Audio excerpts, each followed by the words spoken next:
மறக்காம சர்ப்ரைஸ் பண்ணுங்க. தேங்க்யூ. ரெண்டு பேர் சுவாரஸ்யமா பேசிட்டு இருக்கிறப்போ குறுக்க புகுந்து தொந்தரவு பண்றதுக்குன்னே சில பேர் இருப்பாங்க. அது ரொம்ப இடைஞ்சலா இருக்கும்.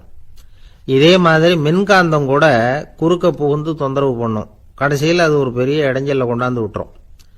சில வீடுகளில் கேபிள் கனெக்ஷன் இல்லாமல் சில தனியார் டிவி காட்சிகள் தெரியும். அதுக்கு என்ன காரணம்னா இந்த மின்காந்த குறுக்கீடு தான் காரணம். இதைத்தான் சுருக்கமாக இஎம்ஐ அப்படின்னு சொல்கிறாங்க. அதாவது எலக்ட்ரோ மேக்னெட்டிக் இன்டர்ஃபியரன்ஸ். இது ஏற்படக்கூடிய இடங்கள் எது எதுன்னு எடுத்துக்கிட்டா அது ஒரு பெரிய பட்டியலாகவே போயிடும்.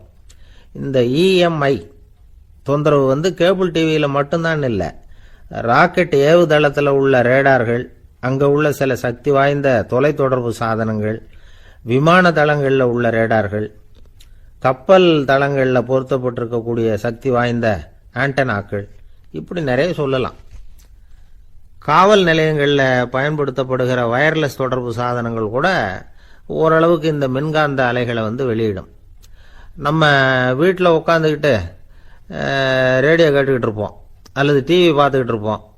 அந்த சமயத்தில் பக்கத்து தெருவில் ஒரு மோட்டார் சைக்கிள் அல்லது காரு, குறிப்பாக பெட்ரோல் இன்ஜின், அது போகிறப்போ அதில் உள்ள மின்கலத்தில் அதாவது மேக்னெட்டோ பேட்டரியிலிருந்து வெளிப்படுகிற மின்காந்த அலை இங்கே டிவியிலையும் ரேடியோவிலையும் கரகரப்பை உண்டு பண்ணும். சரி, இது பெருசாக என்ன இடைஞ்சலை உண்டு பண்ணிட போகுது அப்படின்னு நாம் அலட்சியமாக நினைக்கலாம். வயசானவங்களுக்கு மறதி நோயின்னு ஒன்று வரும்ல, அல்ஷமீர், அதாவது மூளையில் உள்ள செல்கள் செயலிழந்து போயிடுறது. அது செய்ய வேண்டிய வேலையை மறந்துடும்.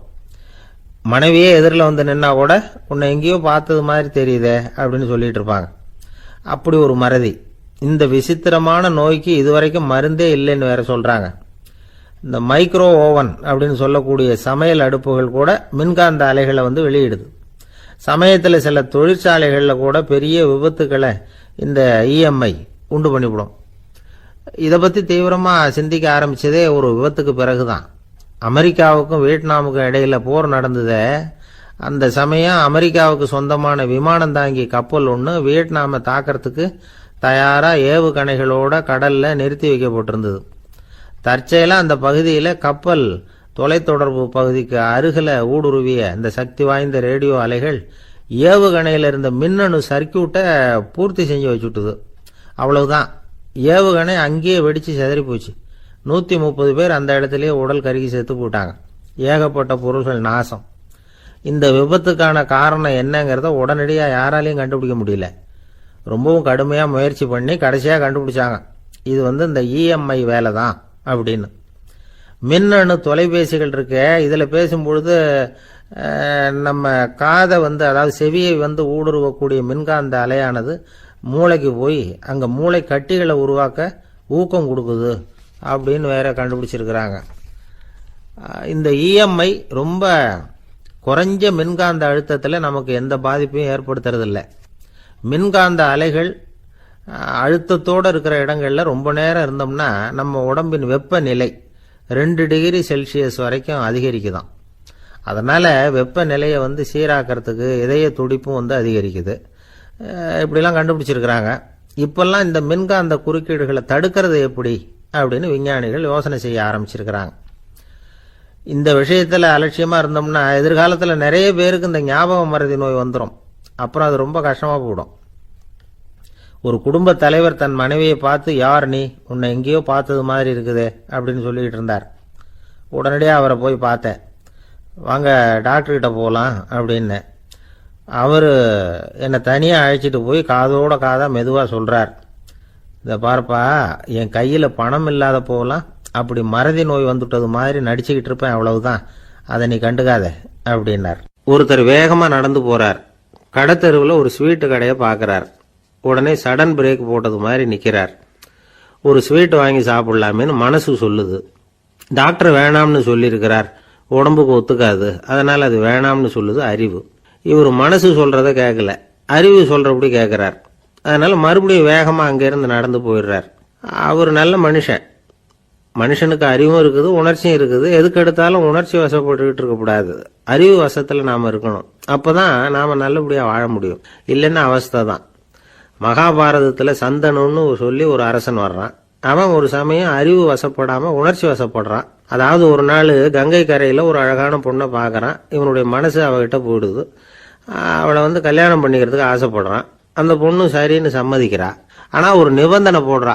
அந்த நிபந்தனைக்கு சம்மதம்னு சொன்னாதான் உன்னை கல்யாணம் பண்ணிக்குவேன்னு சொல்றா. சரி, அவ போட்ட நிபந்தனை என்ன தெரியுமா? இது மாதிரி நான் உங்க மனசு புண்படுற மாதிரி எந்த காரியம் பண்ணாலும் நீங்க என்ன ஏன்னு கேட்கக்கூடாது. நான் செய்யற காரியத்தை தடுக்கவும் கூடாது.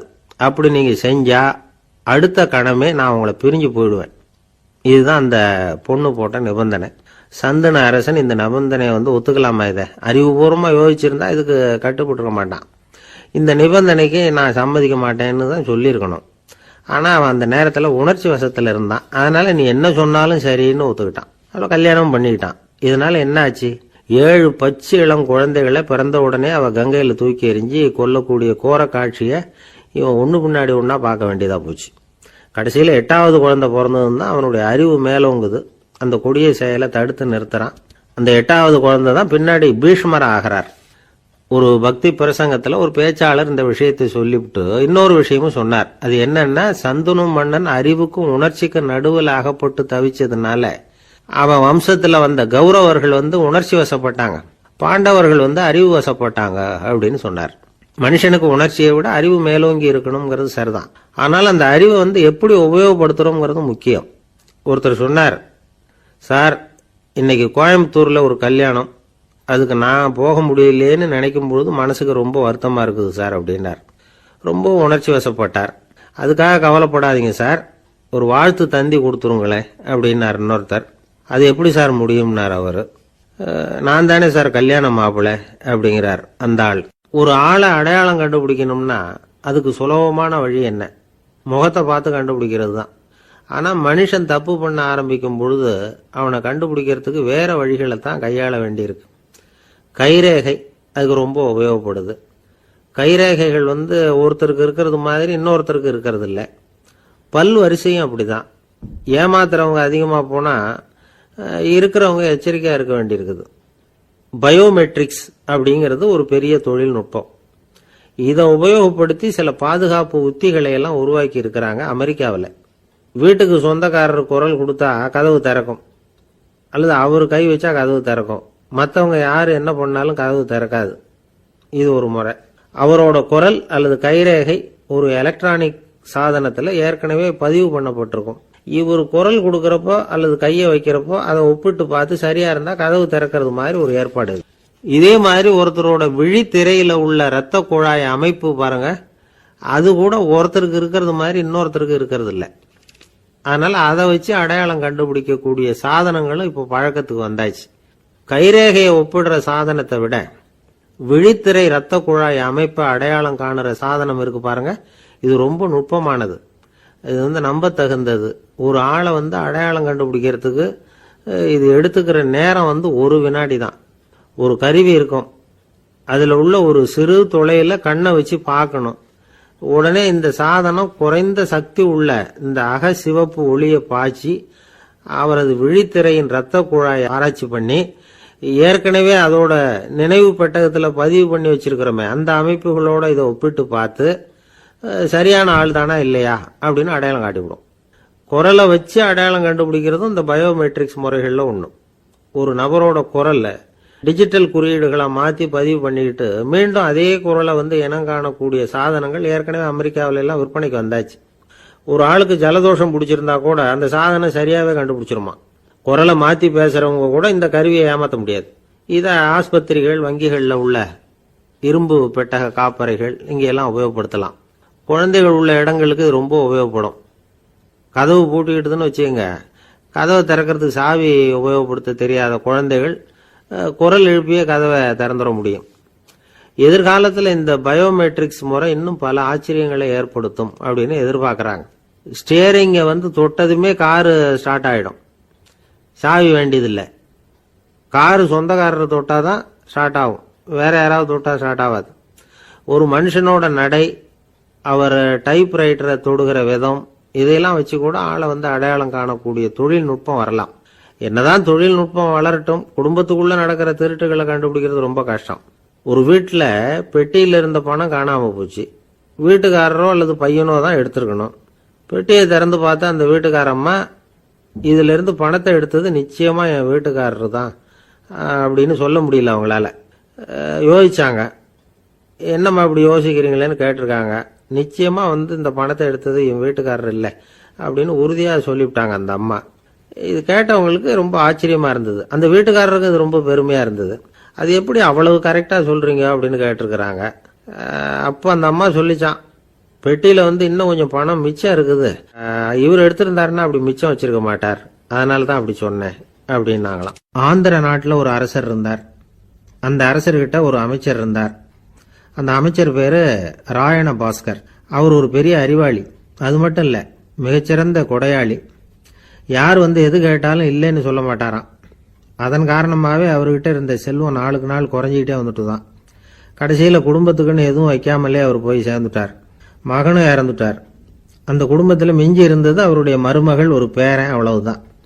இருந்த ஒரே சொத்து பழுதடைஞ்ச ஒரு வீடு. அந்த அம்மா மற்ற வீடுகளில் வேலை செஞ்சு தன்னுடைய பிள்ளைய படிக்க வச்சுக்கிட்டு வராங்க. அந்த புள்ள ஒரு பெரிய வள்ளலுடைய பேரன்கிறது அந்த பள்ளி வாத்தியார்களுக்கும் தெரியும். அதனால் அவங்களும் இவங்கிட்ட கொஞ்சம் அன்பாகவும் அக்கறையாகவும் பழகி பாடம் சொல்லி கொடுத்துக்கிட்டு இருக்கிறாங்க. ஒரு நாள் ஒரு புகழ்பெற்ற கவிஞர் ஒருத்தர் அந்த பள்ளிக்கூடத்துக்கு வந்திருக்கிறார். ஆசிரியர்கள்கிட்ட பேசிக்கிட்டு இருந்தப்போ ஒரு செய்தியை சொன்னாராம். ராயண பாஸ்கருங்கிற வள்ளல் எனக்கு நிறைய உதவிகள் செஞ்சிருக்கார், என்னை பாராட்டி பரிசுகள்லாம் கொடுத்துருக்கிறார். அந்த வள்ளல் வாழ்ந்த கிராமத்தை பார்க்கணுங்கிறதுக்காக தான் இப்போ இங்கே வந்திருக்கிறேன் அப்படின்னாராம். ஆசிரியர் உடனே இந்த பையனை கூப்பிட்டு, இதை பாருங்க, இவன் யார் தெரியுமா, நீங்கள் குறிப்பிடுகிற அந்த வள்ளலின் பேரன் அப்படின்னு அறிமுகப்படுத்தினாராம். கவிஞரின் கண்களில் ஆனந்த கண்ணீர். அந்த பரவச நிலையிலேயே அந்த வள்ளலை பற்றி கவி பாட ஆரம்பிச்சுட்டாராம். இந்த சின்ன பையன் அதை கேட்டிருக்கிறான். உடனே என்ன பண்ணான் தெரியுமோ, தன் கையில் அணிஞ்சிருந்த ஒரு பொன் வளையலை கழட்டி அந்த கவிஞருக்கு பரிசா கொடுத்துட்டானாம். எல்லாருக்கும் ஆச்சரியம். தாத்தா இருக்கும் நிலையில கொடுத்தார், பேரன் இல்லாத நிலையிலையும் கொடுக்குறான். பையனை எல்லாரும் பாராட்டினாங்களாம். இருந்தாலும் அவனுக்குள்ள ஒரு பயம் எதுவும் ஆரம்பமாச்சு. பள்ளிக்கூடம் விட்டு வீட்டுக்கு வரும்பொழுது அந்த பயம் இன்னும் அதிகமாயிட்டுது. அம்மா என்ன சொல்லுவாங்களோ தெரியலையே, ஏதோ திடீர்னு தோணிச்சு வளையல கட்டி கொடுக்கணும்னு கொடுத்துட்டோம். குடும்பம் இருக்கிற நிலையில இப்படி நான் செஞ்சது தப்பா, வீட்டு செலவுக்கே அம்மா எவ்வளவு கஷ்டப்படுறாங்க, வீட்டுக்கு போனதும் என்ன நடக்குமோ தெரியலையே அப்படின்னு நினைச்சு பயந்துக்கிட்டே அவன் வீட்டுக்குள்ள அடி எடுத்து வைக்கிறான். அம்மா கூப்பிட்டு சாப்பாடு போட்டாங்க. அவங்க கண்ணில் படக்கூடாதுங்கிறதுக்காக ஒரு கையை பின்னாடி மறைச்சிக்கிட்டே இருந்தான். அம்மா இதை கவனிச்சிட்டாங்க.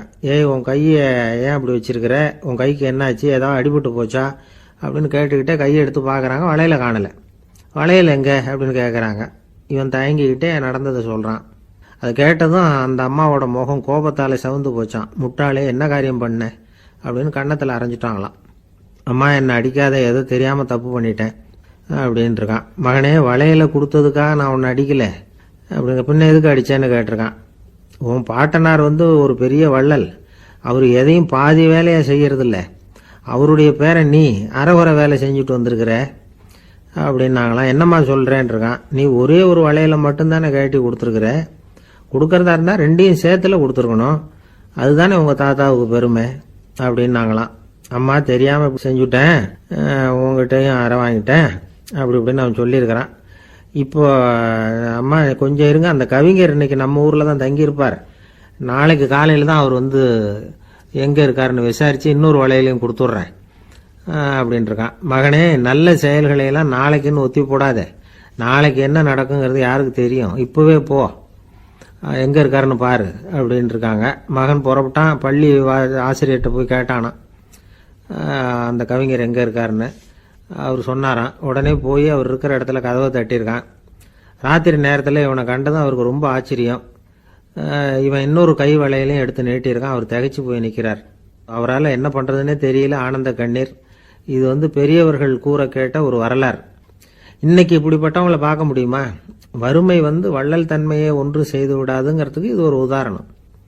ஒருத்தன் இன்னொருத்தனை பார்த்து கேட்டானா, எங்கள் தாத்தா உங்கள் தாத்தாவுக்கு 100 ரூபா கடன் கொடுத்துருக்கிறார், அதை எப்போ திருப்பி கொடுக்க போறேன்னு. கவலைப்படாத, எங்கள் பேரன் அதை உங்கள் பேரன்ட்ட திருப்பி கொடுத்துருவான் அப்படின்னு நானா அவன். ஒரு ஊரில் ஒரு மன்னர் இருந்தார். புத்தி கூர்மை உள்ள ஒரு மன்னர். பொதுவாக மன்னர்களுக்கு சந்தேகம் வந்தால் சபையில் உள்ள சான்றோர்கள்கிட்ட கேட்டு தெரிஞ்சுக்கிறது தானே வழக்கம். ஆனால் இங்கே அப்படி இல்லை. மற்றவங்களுக்கு சந்தேகம் வந்தால் மன்னர்கிட்ட கேட்டு தெரிஞ்சுக்குவாங்க. அது மாதிரி கேட்டு தெரிஞ்சுக்கிறதுக்காக ஒரு பெரியவர் ஒரு நாள் வந்தார். அவர் கையில 3 பொம்மைகள் வச்சிருந்தார். 3 ஒரே மாதிரி பொம்மைகள், கொஞ்சம் கூட வித்தியாசம் தெரியல. ஏது இந்த பொம்மைன்னு கேட்டார் மன்னர். எனக்கு வேண்டியப்பட்ட ஒருத்தங்கிட்ட இருந்து இதை வாங்கிட்டு வந்திருக்கிறேன். நான் தான் அவன்கிட்ட இந்த பொம்மையை செஞ்சு கொடுக்க முடியா கேட்டுக்கிட்டேன். அவன் ரொம்ப புத்திசாலி, அவன் தான் இதை செஞ்சு கொடுத்தான். ஆனால் அதில் ஒரு சிக்கல் அப்படின்னார். என்ன பிரச்சனைன்னு கேட்டிருக்காரு இவர். நான் அவன்கிட்ட கேட்டது 3 விதமான பொம்மைகளாக இருக்கணும்னு கேட்டேன். அவன் என்னடான்னா 3 ஒரே மாதிரியாக செஞ்சு கொடுத்துட்டான் அப்படின்னார். அவங்கிட்டே கேட்கறது தானே அப்படின்னு இருக்காரு இவர். கேட்டேன், அவன் என்ன சொல்றான்னா இது 3 ஒரே மாதிரி பொம்மை கிடையாது, 3 விதம், ஒன்றுக்கு ஒன்று வித்தியாசம் இருக்குது. இந்த 3 பொம்மையும் 3 விதமான நண்பர்களுக்கு உதாரணங்கள் அப்படின்னு சொல்றான். எனக்கு ஒன்றும் புரியல, அதுதான் உங்ககிட்ட வந்தேன் அப்படின்னார். சரி, அந்த பொம்மைகளை இப்படி கொடுங்க அப்படின்னு வாங்கினார் மன்னர். எடுத்துக்கிட்டு உள்ள போனார். கொஞ்ச நேரம் கழிச்சு வெளியில வந்தார். அதுக்கப்புறம் சொன்னார், இதை பாருப்பா, அவன் சொன்னது சரிதான், 3 விதம் தான்.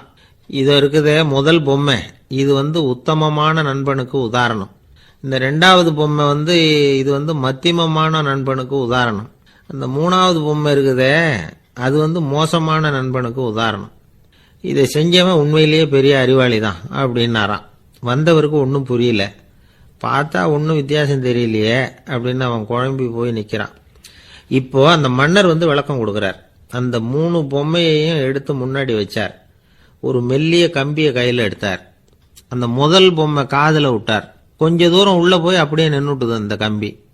அப்புறம் 2வது பொம்மை காதில் அந்த கம்பியை விட்டார். அந்த கம்பி என்னாச்சுன்னா அப்படியே அது வாய் வழியா வெளில வந்தது. 3வது பொம்மை காதில் கம்பியை செலுத்தினார். அது நேரா இன்னொரு காது வழியா வெளியில வந்தது. இப்ப இந்த முதல் வகை இருக்குதே, அது மாதிரியான நண்பர்கள் எப்படி தெரியுமா? நம்ம கஷ்டத்தை அவங்க கிட்ட சொன்னா பேசாம கேட்டுக்குவாங்க. வெளியில அதை யாருகிட்டையும் சொல்லிட்டு இருக்க மாட்டாங்க. வெளியில தெரியாம நமக்கு உதவி பண்ணுவாங்க.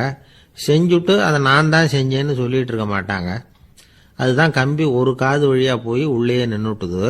2வது பொம்மையில கம்பி என்னாச்சு, ஒரு காது வழியா போய் வாய் வழியா வெளியில வருது.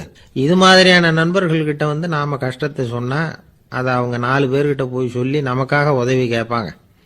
நமக்குன்னு கேட்டு வாங்கி அதை நம்மகிட்ட கொண்டுகிட்டு கொடுப்பாங்க. இவங்க மத்தியமமான நண்பர்கள்.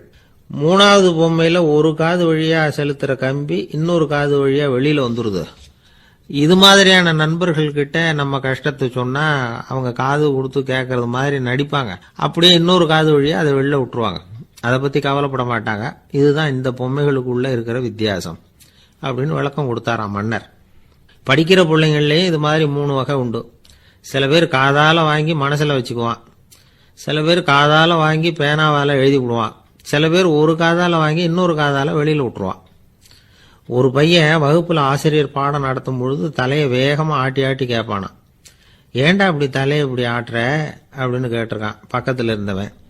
தலையை ஆட்டினா தாண்டா ஒரு காது வழியா உள்ள போறது இன்னொரு காது வழியா வெளியில வேகமா வெளில போகும் அப்படின்னானா அந்த பையன். எனக்கு வாழ்க்கையே வெறுத்து போச்சு சார் அப்படின்னு சொல்லிட்டு ஒருத்தர் வந்தார். கொஞ்ச நேரம் பேசினதுக்கு அப்புறம் அவர் அப்படி சொல்லியிருந்தா அதுல ஒரு அர்த்தம் இருந்திருக்கும். வர்றதுக்கு முன்னாடியே வாழ்க்கை வெறுத்து போச்சுன்னு சொல்லிட்டு வர்றார். என்ன சார் விஷயம்னு விசாரிச்சோம்.